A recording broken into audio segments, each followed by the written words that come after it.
as the brand owner, that's not what you want to build, right? If you want to build a long-term sustainable brand, that's just like opening up your inbox every morning and kind of building anxiety, thinking what's going to be there this morning, what disaster is awaiting for me. So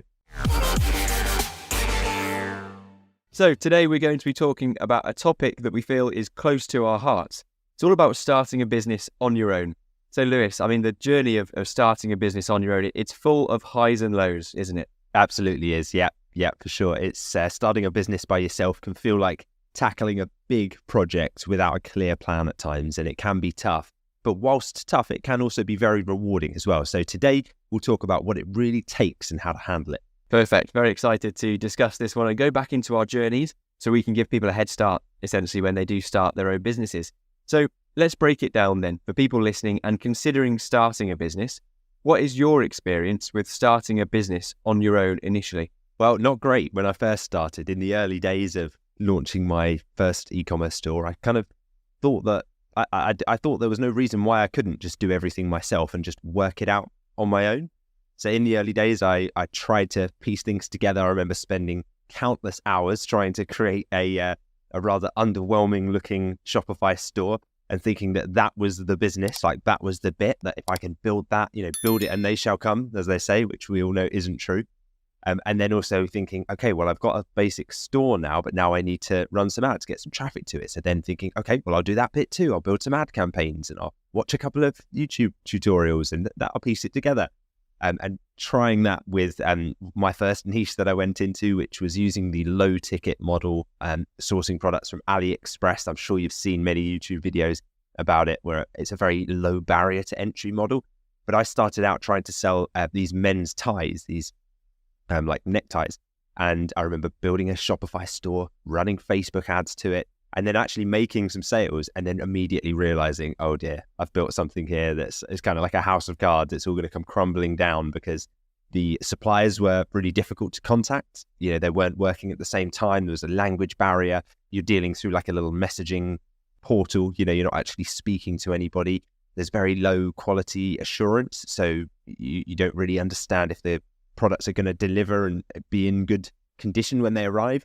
Very poor profit margin on them because these are low ticket sales, long delivery times, just overall a really poor customer experience and actually a poor entrepreneurial experience, because as the brand owner, that's not what you want to build, right? If you want to build a long-term sustainable brand, that's just like opening up your inbox every morning and kind of building anxiety, thinking what's going to be there this morning, what disaster is awaiting for me. So I definitely faced a lot of hurdles when I first started with dropshipping. And I think it was because of the fact that I didn't know what I was doing and I didn't know what I didn't know. Every mistake that I hit was this like huge epiphany and realization of, oh, okay, so don't work with suppliers like that. Oh, so don't just sell low ticket products. And it did at times, if I think back to how I felt then, it felt like I was hitting a brick wall every time I ran into a problem like that. But starting on your own in business, it can feel overwhelming because you feel like you're juggling all of those roles. But huge lessons come out of those. Really valuable lessons emerge from what feel like hurdles and brick walls at the time. And obviously, you're wearing every hat when you start as well. You're the CEO, you're the marketer.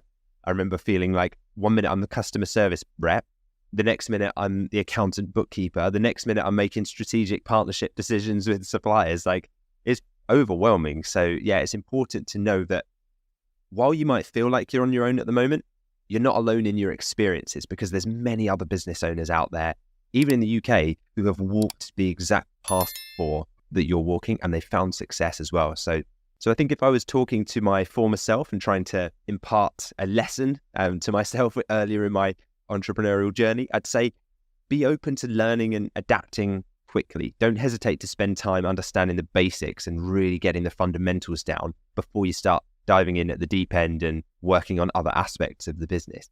And it's exactly why we provide our members at Dropship Unlocked that kind of essential step-by-step path, all of the knowledge to help them navigate around the pitfalls that we fell into and just get started right, saving them a lot of time, preventing them costly mistakes along their journey, and just getting to the destination of being a business owner on a much smoother path. Mm-hmm. Or as smooth as possible, because when you first get started, you're right. You've got to get the basics right first. But if you don't have people around you, and if you're going out on your own, you don't know what the basics even are. You've got to try all these different things out to work out what is the fundamentals to a business. And still now with my e-commerce businesses, I still have to return back to the basics that I was taught initially in the Dropship Unlock Masterclass about, just focus on signing suppliers, adding good quality products, and optimize your ads to continue to increase the performance. But like you mentioned as well, you don't know what you don't know when you first get started. And the only way you can ever know that is by going in, go straight through that steep learning curve, or by getting around others who have been through that steep learning curve, who can impart some knowledge back to you. So for solo entrepreneurs then, as we mentioned, there'll be hurdles because we're going into an adventure, we're starting a new business. What would you say would be the first major hurdle that people will come up against when they're starting a business on their own? I think you can encapsulate this one as just overwhelm, because there's probably a lot of things within that just build up to the overwhelming feeling of overwhelm, right? You're just wearing all the hats. You're the CEO, you're the marketer, you're the customer service rep all at once.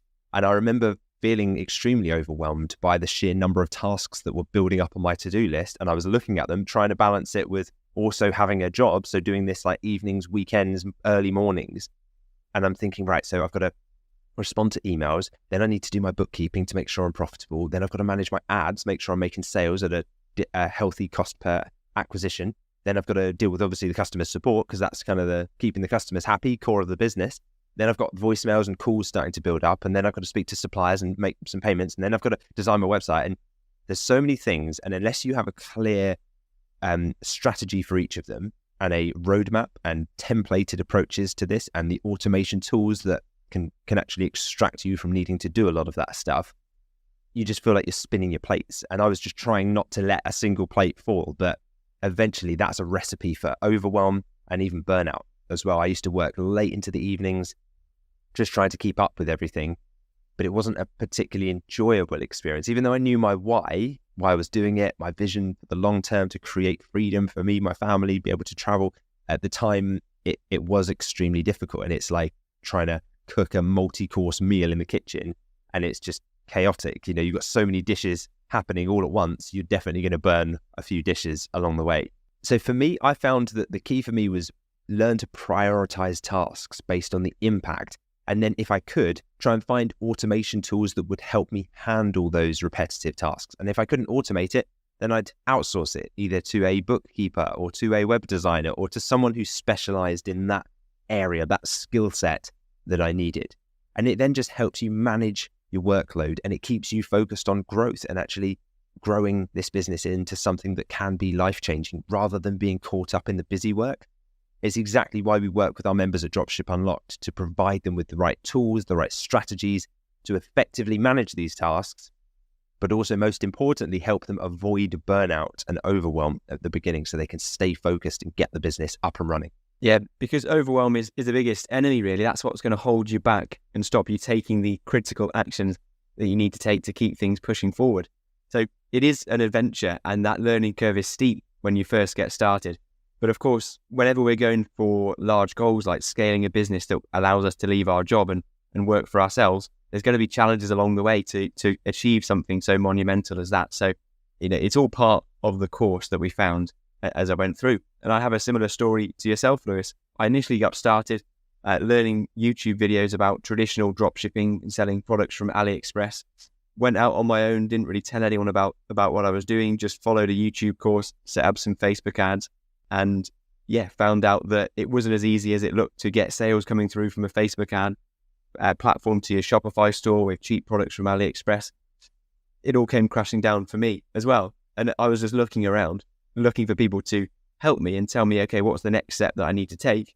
But it wasn't there. So you have to go through that learning curve on your own and pivot and be resilient to ensure that you carry on. But we can make this so much easier for people now if they just know what basics to focus on from the very start. So people haven't got to go through that same heartbreak that we went through when we realized that we failed our first businesses.